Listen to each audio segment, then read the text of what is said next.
Hi guys, so I've decided to rehouse my adult female king baboon before I attempt a pairing with the male, and the reason is I want fresh substrate just in case she does decide to make an egg sac.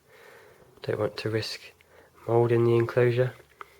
She's actually in a temporary enclosure at the moment, but we're going to transfer her back into this larger enclosure that's actually got a hide buried into the substrate, with a small entrance there that hopefully she will find, and then she'll probably adapt that into a burrow.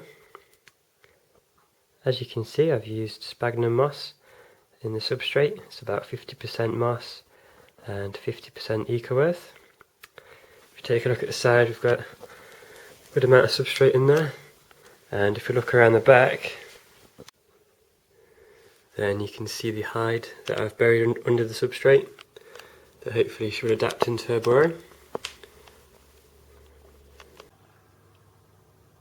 Okay, well here she is in the temporary enclosure, and the plan is to just basically try and get her to climb the side out of the old enclosure and into the new one. So yeah, there's a good chance that she might get a bit aggressive. This is a very defensive species, and it's quite likely we'll get a threat posture, but you never know, she might be in a good mood and just walk straight out. Okay then guys, let's see what happens.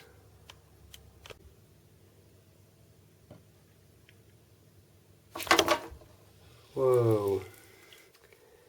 Okay, definitely not in a happy mood, and she's actually striking the paper towel there. So for this stridulating.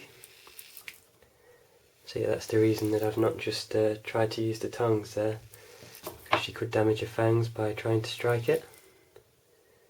Yeah, very impressive species, and you can see just how big she is now, and also just how defensive.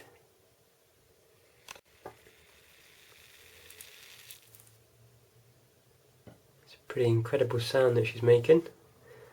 Never actually heard her stridulate quite so loud. But yeah, I'm afraid we're going to have to try again. Okay, here goes. Striking it again, but hopefully we can get it to move up the container. I was hoping that she might hold on to it for me.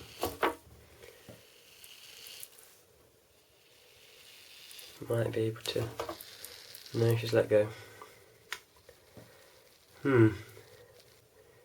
She's been very difficult to transfer. I think we might have to try the lid and just scoop her up out of this enclosure and into the new one. That's if she doesn't try and eat me first. Definitely not happy. Okay, well I managed to get her into the new enclosure. Needed both hands though. What I did was I tipped the old enclosure onto its side, then used a paper towel to very gently push her out, and there she is. So within a day or two, I'm sure she'll have found that hide there. Maybe even tonight she'll find it and start adapting it into a burrow.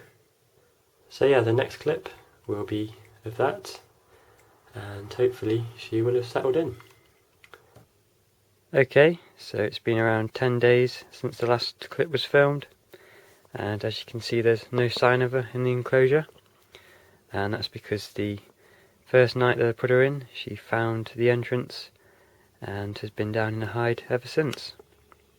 She has actually blocked up the entrance with substrate, and there's only a very tiny hole that actually goes down to the hide. You can't really see it here.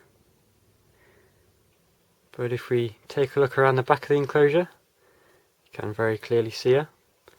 Those massive back legs, and she's actually producing some silk at the moment, because I have just dropped a couple of crickets into the hide that she's taken down. I am feeding her up at the moment in preparation for the first pairing with the mature male that I've got at the minute,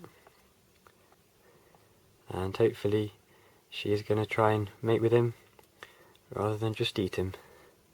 Should be pairing them up sometime over the next week, so I will try and get that on camera. Okay then guys, hope you've enjoyed watching this video, and I shall see you again soon.